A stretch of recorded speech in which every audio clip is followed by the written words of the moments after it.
Molt bona nit, senyores i senyors. Un dia més, dijous, com sempre, així a l'espai de lo nostre. La cita que tenim, pues ja fa, a lo tonto ne fa prou de 4 anys, no, Pepe? Va ser algo que aparegué de sorpresa i aquestes coses són com els descobriments. Moltes vegades és pura coincidència. I entonces, pues això no va ser més que això, una pura coincidència en un moment fonamental per a dur avant un projecte d'aquestes característiques. La veritat és que hem parlat de moltíssimes coses, sempre en clau valenciana, lògicament, perquè lo nostre és València i València és lo nostre. Així és que continuem i esta setmana primer vaig a donar la benvinguda, com sempre, al nostre bon amic Fernando Millán. Muy buena nit, Fernando. Buenas noches, Manolo, y gracias por tener la portada del último libro que hemos lanzado a la opinión pública el viernes pasado. Pues sí, i és de lo que anem a parlar, perquè així el ficaré en esta banda, que crec que és por a millor. Tenim un llibre que es titula Les arrels de la història de València.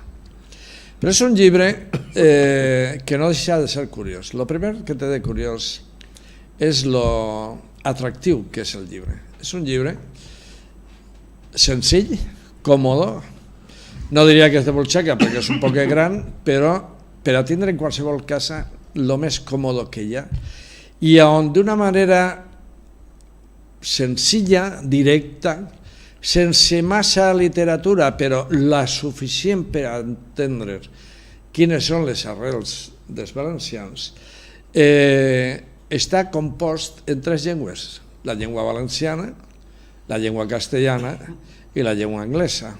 I és un llibre que, bueno, pues, quasi diguem que és la primera publicació que ha dut a terme Fernando dins de les publicacions de lo Ratpenat i que té que veure en aquell projecte, aquella primera proposta que llançà María José Catalán, lo Ratpenat, per a dur avant l'assignatura de la cultura valenciana. Exacto. Des d'ahí és d'on comença i partís esta qüestió, este llibre, i des d'ahí anem a parlar, perquè és un llibre, ara anirem passant coses, però és un llibre que comencem des de la prehistòria, pràcticament. La cultura íbera, que és la primera, clar. Tenim així, com no, la cultura íbera, en la que edetans i turdetans són les grans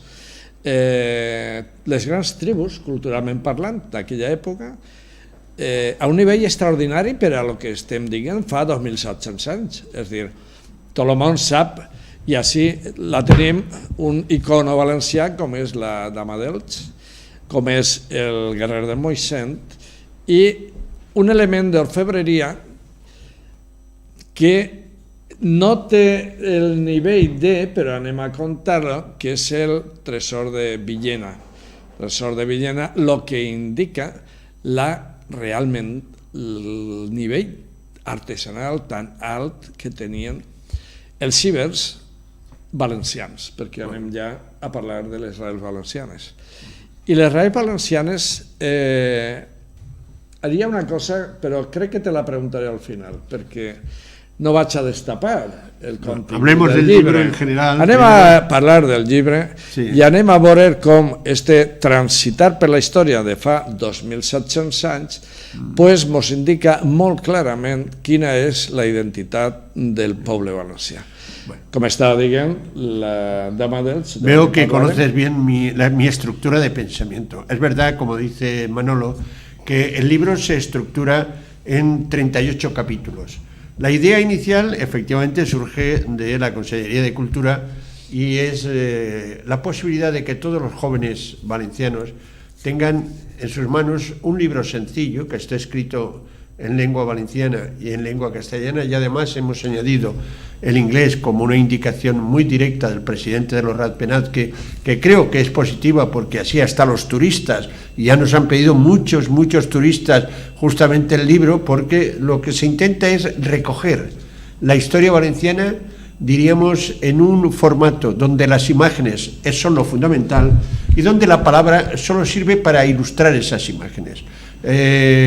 Manolo ha expuesto lo que es, por ejemplo, la cultura de los íberos. Fíjense lo que significa sintetizar la cultura de los íberos en 20, bueno, eso es complicadísimo, renglones. Eso es y luego, complicadísimo. de alguna manera, sugerir esos renglones como elemento que explica las imágenes, que son lo importante. Si vemos la segunda de las, diríamos, los temas en los que se divide el libro, que son 38 temas, pues es la misma historia. Es que después de la cultura de los íberes, ¿cuándo entra Valencia? ¿Cuándo entra realmente Valencia en la historia universal? ¿Cuándo entra por primera vez Valencia en la historia universal? Pues entra en el momento en que los cartagineses invaden Hispania para hacerla una base de sustentación de su guerra con Roma. Es decir, la Segunda Guerra Púnica, el enfrentamiento entre Cartago y Roma, nos pone en la historia de una manera inmediata junto a las grandes potencias, porque Aníbal no tiene más remedio que tomar Sagunto, que pegarle fuego, y ahí está la imagen, pegarle fuego a Sagunto para poder seguir avanzando y cruzando el Ebro. Así, el siguiente capítulo quiere ir en la misma dirección, que es lo que ocurre en Valencia inmediatamente después de que los cartagineses pierden la Segunda Guerra Púnica. En el mismo transcurrir de esa guerra entre las dos grandes potencias, pues lo que ocurre es que los romanos desembarcan en las costas de España, de Hispania, y entran más allá del Ebro a conquistar todo el Mediterráneo. Es decir, se produce el problema de la romanización. Y dentro de esa conquista romana y del posterior proceso de romanización, lo primero que hemos destacado es la construcción, el nacimiento de la ciudad de Valencia. ¿Qué mejor ejemplo de lo que significó la romanización, es decir, la conversión de los íberos en un pueblo primero federado y luego un pueblo integrado en toda la cultura romana? Pues, lógicamente, la propia construcción de la ciudad de Valencia. Después de ese proceso de romanización, ¿qué es lo que viene? Pues evidentemente lo siguiente que viene es la predicación del cristianismo primitivo, que tiene diríamos, un eje fundamental o una imagen que a todos nos sirve de referencia, que es la imagen de San Vicente Mártir, exactamente, que es además el patrón de la ciudad de Valencia. Como ven, siempre las imágenes son mucho más importantes que el texto, pero que va recogiendo, diríamos, los diferentes procesos históricos, porque el siguiente proceso histórico es la invasión de los bárbaros. Lógicamente, la invasión de los bárbaros que produce, bueno, pues una serie de guerras continuas en Hispania y la destrucción de toda la cultura romana. Los suevos, los vándalos, los alanos, las guerras entre ellos y los visigodos que los van a expulsar. Y esta es la siguiente imagen, el siguiente tema que recoge el libro. Una serie de invasiones que van a terminar en el tema siguiente con la cultura hispano-visigoda, es decir, los visigodos se asientan en España. El bajo imperio cristiano. Y con la unión que tienen con los hispanos se crea una civilización que realmente está dirigida por los grandes obispos. Pero bueno, inmediatamente después es cuando, esto es un ejemplo muy bonito, ese del collar, que hoy podría servirme, decía quien ha hecho el conjunto del diseño fotográfico, es decir, quien ha enmarcado todo esas fotos que ven, que es un collar que podría hoy servir, que ha sido los hijos de Vicente García Editores, un collar muy actual, pero eso es propio de la civilización valenciana de la época hispano-visigoda. Luego viene después, ya se sabe, la cultura... estamos en el siglo VII, efectivamente. Bueno. Luego viene la irrupción de la gran cultura musulmana. Primero de manera genérica, porque Valencia pertenece al Califato de Córdoba, y hay una ocupación general de toda la Hispania culta. Pero luego ya posteriormente, Manolo, y ahí sí que me interesaría que pases la página, viene el primer reino independiente de Valencia. Y el primer reino independiente de Valencia es el que en el siglo XI crea Abdelaziz, el nieto de Almanzor, donde ya lo que se ha recogido es la vestimenta mora y tal que podíamos recoger de una etapa en la que realmente los testimonios que se pueden aportar no son demasiados, pero bueno, se ha ido siguiendo. Y no sé si vemos todo el libro, Manolo, pero así va siguiendo todo el libro, bueno, ya para que nuestros lectores, nuestros televidentes lo vean, y futuros lectores, porque yo estoy seguro que este libro, además, les adelanto, ya como y eso don Manuel Marzal lo sabe muy bien, va a salir al precio de 5 euros, para que todo el mundo lo pueda comprar, aunque 5 euros, sí, el director de nuestra emisora, nuestro querido Pepe Herrero, me mira con una cierta sorpresa. Esto es un libro para que lo tenga todo el mundo. Allí en los Ratpenat está ya a 5 euros el que lo quiera. Y no, a ti te vamos a regalar uno, lógicamente, la emisora, hombre. Este se te queda para ti. Entonces, estábamos en la primera construcción después del... No, antes está el Rey Lobo, que es una cosa que nadie quiere tratar, no se sabe por qué, pero es el momento del siglo XII donde el reino de Valansilla, el reino musulmán de Valencia, es el primer reino de toda la península ibérica. En el siglo XII hay que recordarlo bien, Muhammad al-Mardanís es una persona a la que tenemos que recordar siempre. Es el rey más importante de España, al mismo nivel que Alfonso VII, que construyó un reino que iba desde el Ebro hasta las fronteras de Málaga. Toda la costa mediterránea hasta Málaga era el reino en ese momento de Valencia. Y después de ese siglo XII ya entramos en el XIII, que es la llegada de Jaime I a Valencia. Y la imagen, claro, lo que recoge Jaime I, lo que queremos es la visualización, el pleno de la conquista, la visualización inmediata de lo que estamos trasladando. Siglo XIII, Jaime I, el pleno de la conquista, y recordar una cosa muy importante cuando se lee. No hubo ninguna conquista guerrera, hubo una serie de acuerdos entre vasallos y señores, un pacto por el cual los musulmanes pasaban a ser vasallos de Jaime I como reino propio de Jaime I que lo conquistaba. Por eso Valencia tiene sus fueros, como veremos al final del libro, que es donde están los símbolos valencianos más importantes, tiene los fueros. Después viene algo también muy poco conocido, el Llibre del Consolat del Mar, que es fundamental, que nos muestra la etapa de finales del 13 y primera parte del 14, en la que el objetivo fundamental de los valencianos está en la conquista del Mediterráneo. Es el momento en que a partir de Pedro III, Sicilia, Córcega y Cerdeña son objetivos para trasladar una ruta que enlace las costas valencianas con Italia. Como veremos, esa va a ser la constante de la política en todas sus dimensiones de la Casa de Aragón. Y después viene pues el principio de la lucha por la defensa de nuestros fueros. Y el primero que lo hizo fue Francesc de Vinatea, estará por ahí. Estoy citando de memoria, pero esta hoja que ven aquí es una fiel reproducción de Els Privilegis, es decir, el documento en el cual los reyes aragoneses fijan las condiciones que Valencia ciudad tiene que tener para su autogobierno, que es una ciudad de realengo, lo que quiere decir que no será nunca una ciudad enfeudada a ningún noble, ni siquiera al hijo del rey, que es lo que plantea doña Leonor, princesa de Castilla, casada con Alfonso IV, que es el que realmente va a tener que enfrentarse con Francesc de Vinatea para resolver la cuestión de si Valencia pasa a ser una ciudad que depende en su gobierno de sí misma, o por el contrario es una ciudad que va a ser vasalla, que va a ser feudo de Fernando el Príncipe, hijo de doña Leonor. Después de la batalla de Francesc de Vinatea viene ya la segunda mitad del siglo XIV. Pero ¿quién es la figura central de esa segunda mitad del siglo XIV en la historia de Valencia? La figura central de la historia de Valencia en la segunda mitad del siglo XIV y primeros años del XV es San Vicente Ferrer.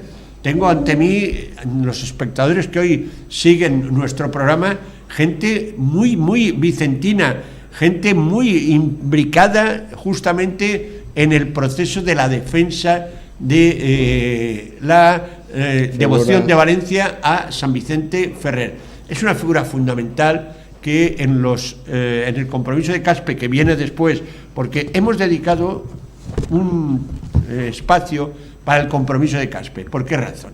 Porque es el momento reconocido por todos los historiadores del mundo en el que Valencia, a partir de ese compromiso, con la entrada de la Casa de Trastámara en el reino, la eliminación de la Casa Catalana que representaba Jaime de Urgel, cuando entra la Casa de Trastámara, Valencia se convierte inmediatamente en el reino hegemónico de la Corona de Aragón, porque a lo largo del siglo XIV, es un tema que nunca se debe olvidar, realmente Valencia ha crecido espectacularmente mientras la peste ha diezmado a Cataluña y a otras partes de España. No pases todavía, porque el tema del compromiso de Caspe es esencial en el contexto de entender que a partir de ese momento Valencia pasa a ocupar a lo largo de todo el siglo XV la hegemonía política, la hegemonía económica y la hegemonía cultural. Y si Valencia no hubiera existido, España no se hubiera convertido en la primera potencia mundial. Si Valencia no le hubiera ofrecido primero a Alfonso el Magnánimo todo el poder para conquistar Sicilia, Córcega y Cerdeña, y después el reino de Nápoles, España nunca hubiera tenido el pie puesto en Italia. Y si Valencia no le hubiera ofrecido a los reyes católicos todo el dinero que necesitaron a partir de Luis de Santángel y a partir de la aportación en hombres y en dinero necesarios, pues ciertamente nunca hubiera sido la primera potencia del mundo. ¿Quién puso el dinero para las guerras, para la conquista de Granada? Valencia. ¿Quién puso el dinero para las luchas de los reyes católicos contra Portugal cuando intentan imponer a la Beltraneja como reina? Valencia. ¿Quién puso el dinero para el descubrimiento de América? Valencia. ¿Quién puso el dinero para las conquistas italianas del gran capitán? Valencia. Si es que ese es un hecho tan evidente que el estar negándolo como han pretendido negarlo solo puede deberse a una cosa, y es que a los valencianos no conocen su historia o no la han conocido suficientemente, y de ahí que este libro, por lo menos muy elementalmente, marque bien las etapas. Esa es mi aportación personal, es decir, marcar muy bien las etapas de la historia de Valencia, para que nadie lo dude. Y es el siglo XV, sigue adelante. ¿Me vas a permitir? Sí, dime. ¿Me he saltado algo? Sí, claro. ¿El qué? Te has saltado la imprenta. Ah, bueno, un momento, aún no he terminado. Pero es que daterse la fulla de No, pero aún no he terminado con el siglo XV imprenta, en el plano cultural. Déjame que hable eso. En el plano cultural somos los primeros del mundo. Claro. Bueno, los primeros del mundo o los segundos, pero los más importantes de todo lo que es el contexto del Renacimiento. El otro día lo estaba explicando yo en uno de mis conferencias en los Rad Penat de los viernes por la tarde a las 6:30. Que es la siguiente. Vamos a ver, ¿por qué la primera ciudad en la que se instala la imprenta en toda España es Valencia? ¿Pero por qué razón? Pues porque se llegía más que en ningún puesto. Fundamentalmente, porque había más dinero. Y estaba de moda. Y vamos a invitar a que tome asiento aquí con nosotros don Vicente Martínez Marco, aunque no diga nada, simplemente nos acompaña hoy, y como es un valenciano de excepción y un vicentino de excepción, pues queremos que esté aquí con nosotros para que por lo menos vea el programa con toda su fuerza. Bien, decíamos en consecuencia que me dicen que hay que traer una silla para que pueda aposentarse don Vicente. Lo hacen las personas de nuestra televisión, que cada día mi querido director, la ve mucha más gente, y hasta me dicen que el programa no pasa solo los jueves que estamos haciéndolo y los domingos, sino que algunos días de la semana también se puede ver, lo cual nos alegra todavía mucho más que haya gente que se interesa y nos llame. Pero esta tarde me decían en la Casa Museo Blasco Ibáñez, pero ¿a qué hora hacéis el programa? ¿Cómo que a qué hora? Pues a las 9:15 estamos ahí presentes. No, es que me voy corriendo a casa para veros. Digo, pues nada, a ver. Llegar a tiempo. Bien, decíamos, estábamos en el siglo XV, que es un siglo absolutamente espectacular y grandioso. Y luego teníamos como colofón de ese siglo, para que quede absolutamente evidente que nuestra potencia en el mundo es de tal magnitud que hasta los papas importantes del siglo XV son valencianos. Vamos a ver, yo es que cuando llego aquí ya me detengo y discuto mucho con mis amigos. ¿Hay alguna comunidad española que haya aportado 2 papas a la historia de la humanidad? ¿Hay alguna comunidad que haya sido capaz de ofrecer 2 inteligencias del nivel de Calixto III o de Alejandro VI en el contexto de la historia de la Iglesia? Los hombres que el primero derrotó a los turcos e impidió que tomaran Viena y que tomaran Europa, y el segundo, el que imaginó lo que sería una Europa desde la égida del papado, una Europa cristiana. La elección de esos papas es la mejor muestra del poder que Valencia había adquirido en todos los sentidos, en el plano político, en el plano económico, en el plano cultural, en todos y cada uno de los planos que nosotros podamos ver en el contexto de la historia. Nadie en España puede aportar esa posición. Pues bien, si dejamos de lado el tema del siglo XV, que creo que es absolutamente espectacular, y pasamos al siglo XVI y al siglo XVII bajo los Austria, lo que ahí he querido resaltar fundamentalmente en el siglo XVI y en el siglo XVII es que ciertamente, ya pasa a los papas, la siguiente imagen es justamente el tema de las Germanías.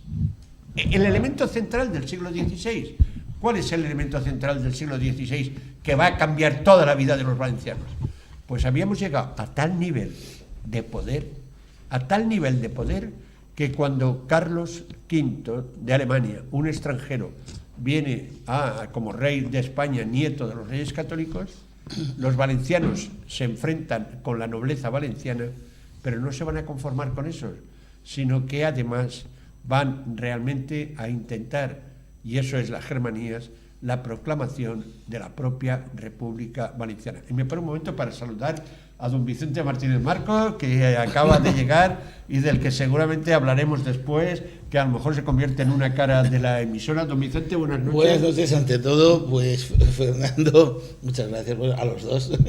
No, es porque, sobre todo por invitarme, porque he venido un momentín pues a veros, os sigo, porque sigo.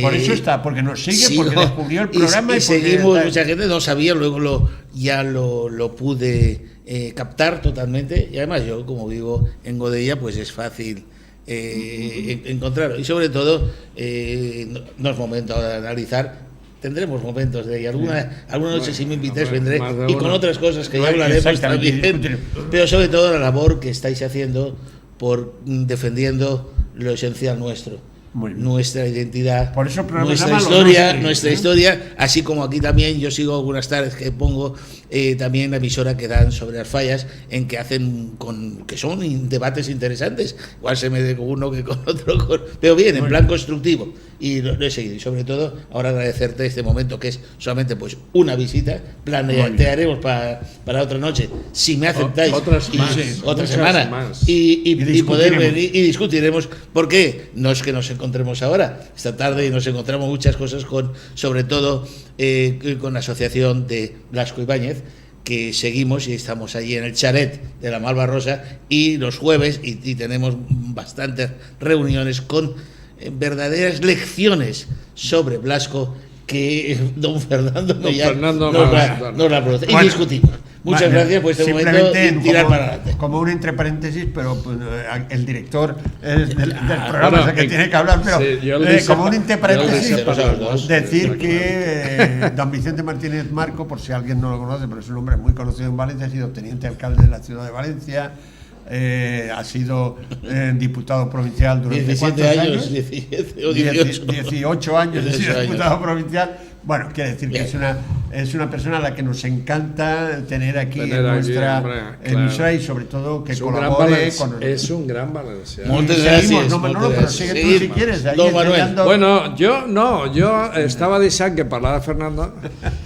me Jo sabia que canso, tenia que parar en algun moment perquè no és possible que parle tant i tan seguit. Entonces aprofito jo l'ocasió. Com diu Fernando, bueno, este és un llibre molt concret, molt directe, per a tot tipus de públic. Un xiquet mateix pot agarrar este llibre i en un dia se'l llig. I el veu, i comprèn coses que és de lo que anem a parlar, perquè, clar, és que pareix que la història dels valencians està tan íntimament lligada en la història catalana que a dia d'avui mos diuen catalans realment, i tot el que fem és català, pensem en català, parlem en català, sentim en català, fem les falles en català, beguem en català, mengem la paella, que ja és catalana també, però, curiosament, este llibre no hi ha ni una senyal d'eixa dependència de la que estem parlant. Muy bien. Entonces yo... Veo que ha entendido usted hombre, claro, el fondo de la cuestión. Claro, estaba esperando que tú... No, es pero que la esencia, la porque esencia cada, del libro... encara queda la No, ahora lo vemos. Libre. Pero la esencia la acabas de definir ya antes de terminar el libro. Es decir, a mí el libro lo que interesa, quiere demostrar es lo que acabas de decir, que la que relación de Valencia con Cataluña es ninguna. Nula. Solo una vez hay una línea que dice, y fue eliminada la línea catalana que pretendían el compromiso de Casp, pero nada. Claro. Es decir, nunca en todos los libros sale ningún tipo de relación con Cataluña, porque no es verdad. Porque Valencia, justamente, como iremos viendo, jamás, no solo no ha dependido, sino más bien ha sido antagónica con Cataluña, como ahora vamos a seguir defendiendo. Naturalment. Nos habíamos quedado en las Germanías, que no, no te sabeu gusta quedar, mucho, ¿no? sí, les Germanies, home, anem a veure, el gran Don Vicent, que li dic jo, el mateix que tu, te dic Vicent Peris, aquelles Peris. Sí. El líder de les Germanies va ser un extraordinari de Burxassot, per exemple. Muy bien, sí, de sí. Burxassot. Ya. Va ser un home extraordinari que lluita per algo que ha format part de la història també dels valencians, la seva llibertat. Claro. És dir, el moviment de les Germanies no era, com alguns diuen, un moviment en contra del virreinat de tal, no senyor. Era un moviment popular, és dir, els gremis, que eren els que aglutinaven lo popular, i en contra de què? Pues en contra dels impostos brutals que la noblea havia marcat al poble valencià, com sempre. És dir, a dia d'avui ja parlarem també, perquè ara el Montoro se destapa dient que, home, sí, hem sigut maltratats. Pues mire vostè, estem maltratats des de l'any 39. És dir, que ja és hora de que algú diga que mos han maltratat. No, y ahora veremos cómo pero con el Duque de Olivares también, sí. Claro, para ir viendo todos y cada una de las cosas. Aquí s'hem quedat, a més, en una fita històrica molt valenciana, que és el Corpus. El Corpus és en 1342, no estem parlant de... I Fenollet, Hug de Fenollet, el que va llançar la història, i, bueno, i encara el tenim. És dir, que els valencians no serem tan meninfots quan conservem les coses. Te has olvidado de una cosa. Cuando hablas de Germanías, debías de haber dicho, y justamente ese amor a las Germanías hace que estemos intentando plantear la existencia de una plataforma unitaria de las entidades culturales valencianas con el tema de Germanía. Dilo, hombre, si es una idea pues que nació de ti, de mí un poco. A veure, és una idea que sí, i a més es diu Germania, i Germania, pues ja ho diu el seu nom, el que vol és que els valencians deixen ja de fer la guerra pel seu compte, que facin i que creen un espai comú, on es dialogue, on es parle, on s'il·lustre, on s'informe, on s'intervinga d'una manera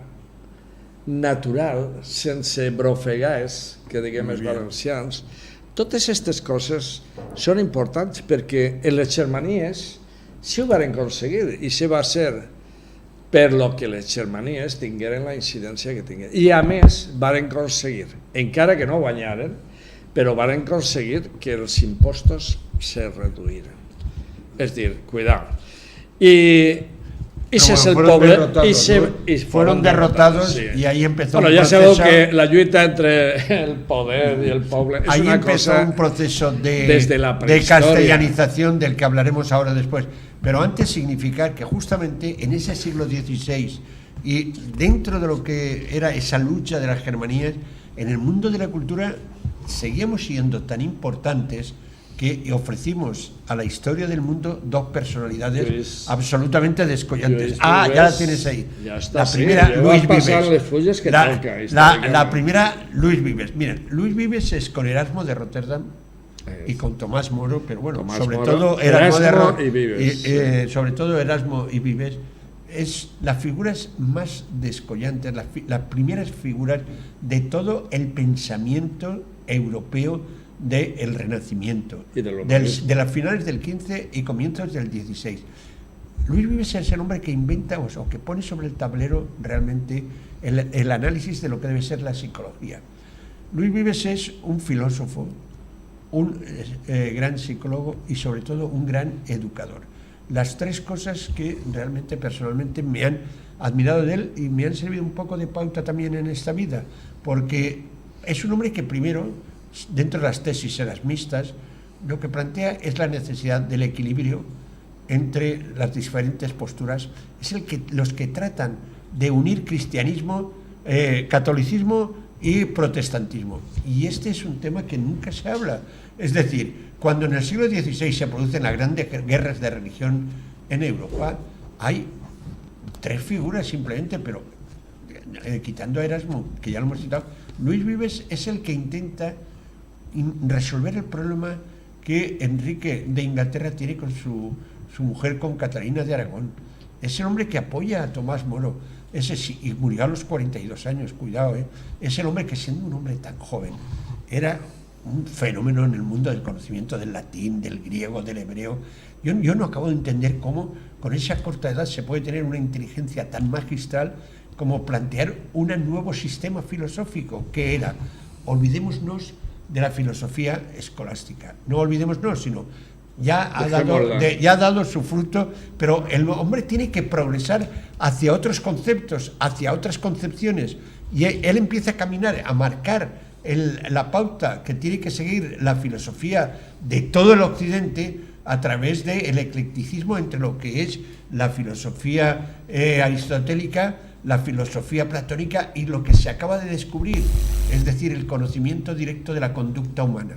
Y ahí entra la psicología. Pero ¿quién inventó la psicología como ciencia? Sino Luis Vives, que es el primero que empieza a preocuparse, de ahí su obra de Anima et Vita, empieza a preocuparse en lo que significa el análisis de qué hacemos los hombres y por qué lo hacemos. ¿Cuál es nuestra conducta? Eso es la base inicial del nacimiento de la psicología. ¿Cuál es nuestra conducta y por qué actuamos como actuamos? Y luego, como colofón de esa forma de ser, pues añade Luis Vives la necesidad de educar a los demás. Su educación del príncipe, él realmente fue reclamado en todas las cortes europeas, porque es el primero que escribe libros de pedagogía. Es el primero, estamos hablando de la cultura moderna, el primero que empieza en el Renacimiento a escribir sobre cómo se debe educar a los príncipes, que es lo mismo como decir cómo se debe educar a las personas, qué conocimientos les tenemos que trasladar y sobre todo qué es lo que tenemos que despertar en ellos. Y como colofón de Luis Vives, lo más esencial, el hombre como eje del universo y, al contemplar el hombre, la libertad de ese hombre en todas sus manifestaciones. Miren, es una figura tan grandiosa la de Luis Vives que es difícil que se pueda trasladar. Lo único que sí que hemos querido en este libro es reflejar su presencia en el mundo. Y el siguiente que viene El siguiente Ya que está, viene no ya se está, sabe, ya estás ahí está, puesto, ya está. bueno, no se sabe si es todavía más importante, porque ¿qué ocurre en el siglo XVI? Esencialmente en la batalla entre lo que es el protestantismo y el catolicismo. Lo que ocurre es que en vez de ponerse de acuerdo, según la tesis de Luis Vives y de Erasmo, la batalla se hace cada vez más dura.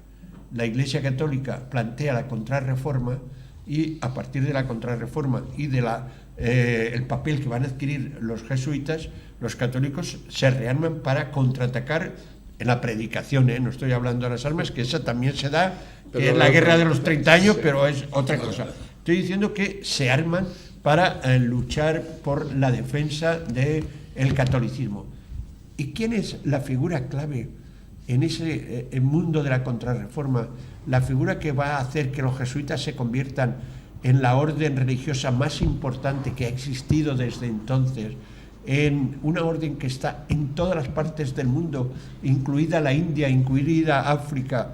Contéstese cada uno de ustedes. Bueno, ya hay que contestar. La figura más importante de lo que es la contrarreforma, no el hecho del Concilio de Trento en sí, sino todo lo que viene después, la figura más importante es San Francisco de Borja.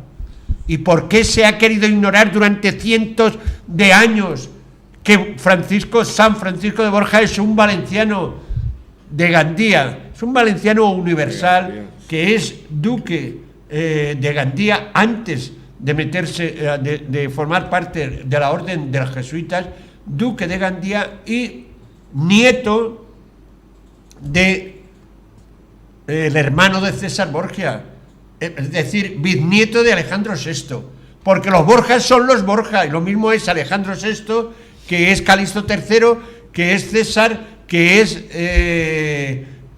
nuestro Francisco de Borja, que después de ser el cuarto duque de Gandía, en el nuevo ducado, sin contar con los duques anteriores de Gandía, Alfonso. Por cierto, estoy leyendo un libro que me ha regalado la nieta de Blasco Ibáñez, doña Gloria, excepcional, sobre el último duque de Gandía de estirpe real, antes de los Borja, porque ese ducado luego se lo vendieron a los Borja. Y el último fue Jaime, que se declaró en rebeldía contra Juan II, de eso tenemos que hablar otro día. Él era el duque de Gandía, bisnieto de Jaime II, que se declara en rebeldía contra Juan II. Es una maravilla, un libro ignorado de Fernando Llorca, el hombre que se casó con Libertad, la hija de Blasco Ibáñez, que me lo ha regalado su nieta, y que hoy mismo me ha enviado una serie de fotografías de nuestro trabajo el otro día, excepcional. Bueno, decía esto, San Francisco de Borja, por favor, léanlo, analicen su vida. Aquí tienen el guión para entrar dentro de lo que es su vida, porque es un valenciano tan excepcional que yo no sé cómo lo hemos pasado como prácticamente ignorado. Y es que la historia de Valencia es tan hermosa. Bueno, no sé si... Un paréntesis, no. Sí. Es que escuchándoos y sobre todo viéndote lo que estás exponiendo, no sabía de qué iba, porque no hemos comentado. No, solamente, es que no hemos pensado, Manuel lo ha pensado, él es el culpable. Te digo que con el tratamiento de este libro que tan bien ha editado Raz Benat, y que tú has sido un alma porque has unido ahí muchas... y sobre todo con esas páginas que son no muy largas en contenido, pero sí que resume muy mucho esos momentos claves de Valencia. Y sobre todo yo te recomendaría, viendo esto, una cosa: no basta porque te quedas corto, debíais de profundizar, y sería muy bonito cuando digáis cada semana o cada unos jueves, cuando tengáis el horario de aquí, dedicar en profundidad un capítulo, porque la historia no hace falta muchas veces. Yo estoy harto. Además, yo soy como tú, Vicente, yo como eso de los braveros que dicen, porque pensemos de un valenciano ya mucha. Dedicaremos 15 minutos a un capítulo. De un capítulo, pero sobre todo para explicar. Es una buena idea, ¿no, director? Para explicar al público, a los estudiantes, lo que hay detrás. Pero es que yo os lo recomiendo desde mi modesta contribución. Pero seguirlo, porque la gente está ávida de escuchar esos valores de la comunidad valenciana. De Valencia, del reino de Valencia. Ahora viene otro tratamiento del que tú vas a hablar. El testigo. Sí, no, y ahora, pero vas a hablar ahora tú de la siguiente página porque te encanta. Es aquella que hace referencia a la castellanización de la cultura valenciana. Claro. Don Manuel tiene un especial cariño a una de esas primeras figuras, que es la de Juan de Timoneda. Yo simplemente decir que a lo largo del 16 y 17 bajo los Austria, el proceso de castellanización como venganza contra las Germanías fue de tal calibre que todos los grandes escritores valencianos, que ahora don Manuel hablará de ellos, o Manolo Marzal mejor, hablará de ellos, pues son tan grandes figuras que alguno de ellos fue puesto al mismo nivel que Lope de Vega por sus contemporáneos. Pero bueno, habla de Timoneda, de Guillén de Castro, de toda esa gente que hemos incluido en estas páginas. Bueno, jo penso no fer-ho tan llarg com Fernando, perquè si no, no aplegarem al final i passarem tot el llibre. Però m'agrada molt la idea de Vicent de que cada dia que vinguem així agarrem un capítol i el desenvolupem un poquet més. Perquè estaria bé, perquè això és merament indicatiu. És dir, així el que se pretén és una llamada d'atenció, donar a conèixer la no dependència en cap moment de la terra valenciana, de la seva història, la seva cultura, en fi, les seues festes, la seva gran riquesa culinària, perquè no oblidem que el que és el llantar és un espai que sempre i en tot moment ha marcat un nivell cultural molt important. Jo encara moltes vegades dic, quan aquells del nord estaven pegant mossos a les pedres, així els cibers ja estaven fent caldo. Si és que ja estaven fent caldo. I això suposa el nivell que acabem de veure fa un moment en el que pugui ser el que dia el tresor de Villena, i qualsevol peça d'artesania, de lo que és l'orfebreria fonamentalment, que aquells pobles ja alcançaren un nivell extraordinari. Però com diu Fernando, bueno, pues és que no hem parat i no anem a parar, com dia aquell, y no anem a parar. Pero sigamos per por lo molt menos, que s'empenyen. cuando tú termines el próximo capítulo, que es muy importante, y como decir, no vamos a terminar hoy. No anem a... Només dir que Timoneda, Joan de Timoneda, primer dir que la castellanització se dona en Germana de Foix, que és una gran reina, que es casà amb Ferran el Catòlic en segons núpcies, i que, bueno, pues ella el que dugué va ser, d'alguna manera, la cort d'Itàlia, la cort de França, és dir, se manejaven en esos ambients, el duque de Calàbria, que va ser el tercer marit, bé, el primer marit. Bueno, en definitiva, allí és quan comença la caiguda o la incidència directa dels governants en contra de la llengua valenciana.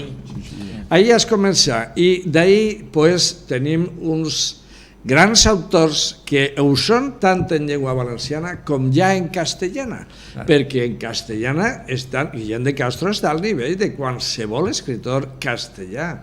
Cuidao, que els castellans aprengeren, com dia el Menéndez i Vidal, tant castellans com els catalans, però no es referia als catalans, sinó als occitans, van aprendre moltíssim de la llengua valenciana. Si és que va ser la guia, perquè aquesta i aquesta i aquestes coses que diuen ara és valencià, senyors, però un valencià en desús del 15, Jaume Marc,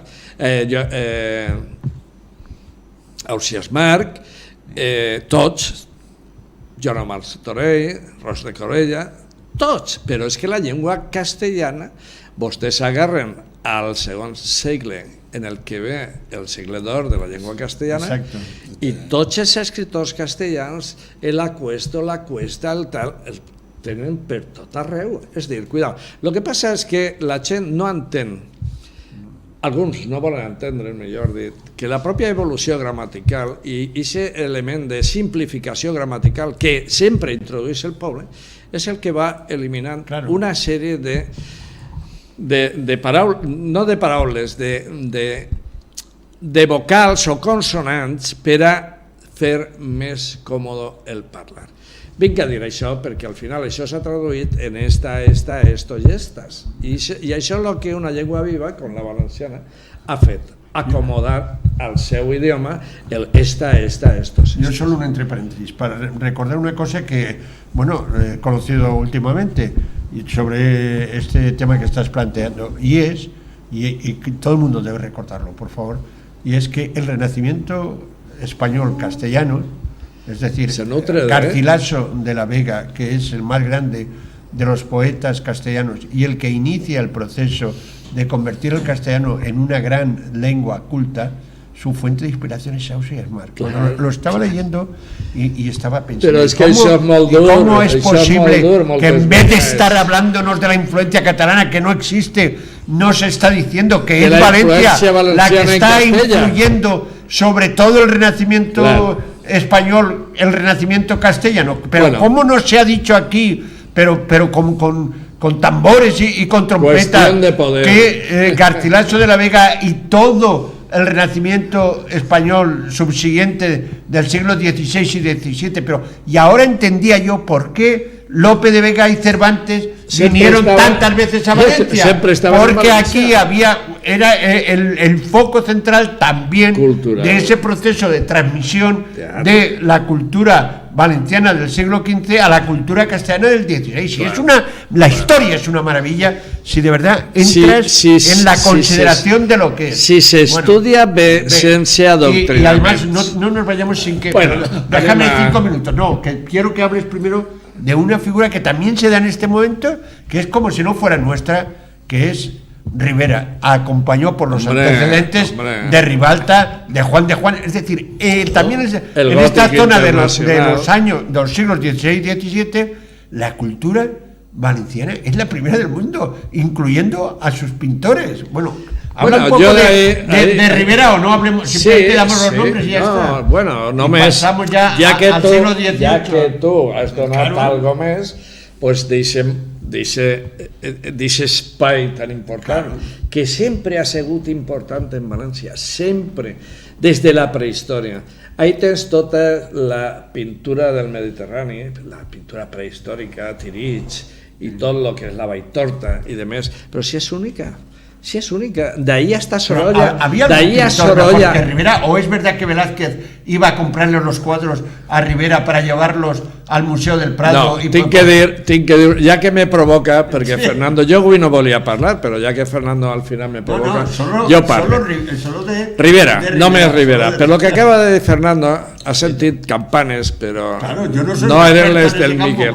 No eren les del Miquelet. Rivera és un gran pintor que pareix ser, no hi ha document que ho testifique, però pareix ser que entre els 14 i 16 anys ja algun mecenes se l'endú a Itàlia, concretament a Nàpols, que és on va desenvolupar pràcticament quasi tota la seva carrera.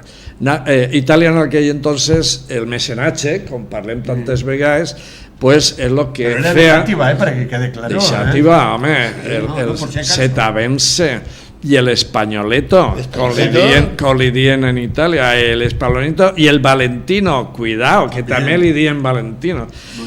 Rivera va ser un gran pintor, com tots sabem, i entrar en lo que era el estil o la tendència de Caravaggio, que era el tenebrisme. Va ser un pintor excel·lent, ja dic que pareix ser que als 14 anys ja se n'anà allí, i pareix ser també que lògicament l'escola més important que hi havia en aquell entonces era l'escola de Ribalta. Lo que vol dir que ell estaria així en Ribalta, en el taller de Ribalta, en València, lògicament, i va ser d'ací quan pujà cap amunt. Y no olvidemos que Nápoles es un lugar español, cuidado. Claro, que eso la gente, no es Nápoles, no, cuidado. Que Nápoles era una parte de España. Sí. I en lo que tu dius, això és una anècdota molt bonica, perquè jo les explicaré per damunt. Lògicament Rivera era un gran pintor, tenia molta fama i guanyava molts diners, una cosa va en consonància amb les demés. Però mireu per a on un gran pintor, Velázquez, el que acabes tu de dir, possiblement el millor pintor del món, perquè Velázquez, per a mi, i per a molta gent és el millor pintor del món. Però tenia un problema, i és que era pintor del rei. I clar, el rei què passava? Pues lo que solen passar en els reis, que tenen la seva cort, tenen els seus tal, el seu pintor de càmera, però mai se'n recorden de pagar-los. De pagar-los. I clar, el senyor Don Diego no menjava de l'óleo que pintava, sinó de lo que plasmava en un quadre. Però no cobrava, no li pagava. Això de veres, això consta en unes memòries. I el que feia Rivera era molt amic d'ell. De fet,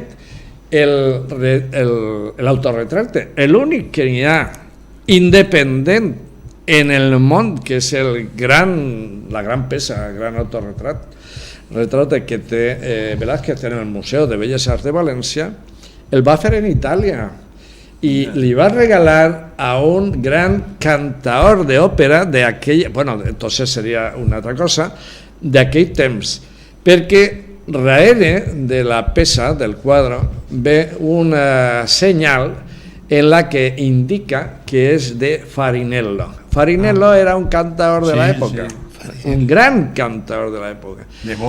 I com esta és una peça que tragué... De voz indefinida entre hombre y mujer. Sí, exacte. Sí, lo que eren els castratos. Exacto, son castratos. No quería yo. Bueno, no compliquen la cosa que no acabarem. Bueno, déjame un poquito. Entonces, don Diego Velázquez li demanava diners al senyor Rivera. Exacto. I el senyor Rivera, pues, molt de gust perquè era... I el respectava molt. Se volien moltes dos, cuidado. Que mai parlen d'aquestes relacions de Valencia en el Reino de Castella. Te he desafiado, por eso te he desafiado. Y entonces, esa anécdota ha quedat per a la història. Supose que en aquell entonces, no com ara se li pot dir al rei, escolta, paguemos algo. Entonces, a lo mejor te tallaven el coll i era complicat. Però bé, és una anècdota bonica que forma part de la història de don Diego Velázquez. Però vinc a dir perquè, així com Rivera sí que estigué en un altre país on valoraven aquestes coses, en Espanya encara no s'aplegava. Espanya ha anat un poc sempre al recul d'aquestes coses. Però bueno, esa es la anécdota que... Yo para despedirme, porque parece que estamos ya terminando, decir que nos quedamos justamente en el tema que mañana por la tarde voy a exponer en los Ratpenat, que es la guerra de sucesión, el momento en el que se pierden los foros valencianos, y sobre todo voy a dedicar a explicar la verdad sobre los maulets y los botiflers. Los dos grandes bandos. No, hay que decir la verdad y acabar con todas las mentiras del catalanismo al respecto. ¿Quiénes eran los maulets? ¿Por qué lucharon los maulets? Que no lucharon por Cataluña. ¿Qué ocurrió en la guerra de sucesión? ¿Por qué se da la guerra de sucesión? ¿Qué fue de verdad la batalla de Almansa? Que no es lo que dicen los catalanistas, ni mucho menos, porque ni un valenciano luchó en la batalla de Almansa, que fue una batalla de ejércitos internacionales. No es que lo voy a estar machacando. Sí, que me enfado, sí, porque hay quien celebra el día 25 de abril de la batalla de Almansa como la batalla en que los valencianos fueron derrotados. Es que es mentira todo eso, es que es una falsedad todo lo que están pregonando los catalanistas, y ninguno de ellos se atreve a discutirlo conmigo. Es que los maulets es otra cosa. Los maulets son unos pobres trabajadores campesinos de los que hablaré mañana por la tarde suficientemente, y hablaremos supongo que el próximo jueves también aquí un poquito, para decir quiénes eran los maulets, quiénes eran los botiflers, qué fue la batalla de Almansa, qué fue la guerra de sucesión y qué fue el Tratado de Utrecht, y por qué se perdieron los fueros, Fernando, y por qué no se recuperaron los fueros. Que tenim que tallar. Sí, Fernando, jo no digo nada. Jo anava a proposar fer algo que a tu t'agradarà molt, i és que anem a transportar o traslladar així els cursos d'història de la cultura valenciana que dona Fernando en los Ratpenat tots els divendres. Pues anem a fer una introducció per capítols en base a aquest extraordinari llibre Y a las conferencias, muy bien. y a les conferències. Així és que, bueno, pues ja saben, El próximo no hem jueves- aplegat al final, com jo Empezaremos- ja me suposava, Empezaremos por el siglo XVIII. però començarem al 18 i així pegarem que el continúes así, repàs. y muchas gracias por haber estado un ratito con vosotros. No, hombre, no. Espero volver otro rato. Tú vendrás, me veas, y, vendrás más. y tomar en cuenta lo que os he dicho, porque vale la pena profundizar, porque aquí todo lo que ha habido de ocultar lo que ha pasado en Valencia son intereses bastardos económicos. Home, Muy bien, Vicente, estás con Bé, nosotros. Te hemos pues captado jo por la causa. ja despedir-nos perquè ja s'han passat de l'hora, Fernando, com sempre, perquè necessitem 4 hores seguides i encara així no se passaríem. Però bueno, gràcies. Yo, Fernando, com sempre, Vicent, també, per gracias estar a amb ti y nosaltres. gracias a todos, sobre todo los televidentes. Yo, Claro. si me pongo así y si estoy muy ilusionado con el programa es porque muchísima gente me llama, me habla y tal, y entonces usted es el que sale en el programa de Onda Fallera o de Onda Valencia. Pues sí, somos nosotros los que estamos aquí debatiendo. Pues sigan con la historia de Valencia, que no la conocemos, sigan con eso. Y por eso venimos, porque que conste, y lo digo con todo el cariño, si no fuera por esa ilusión, esta noche con el frío que hace, yo que ya soy un señor mayor, me hubiera quedado en Verdad, casa. Luciano. Gracias a todos. Bueno, pues gràcies a tots, com no, amics i amigues, i així pues, està el vostre i el nostre programa, lo nostre. Així que fins el dijous que ve. Molt bona nit.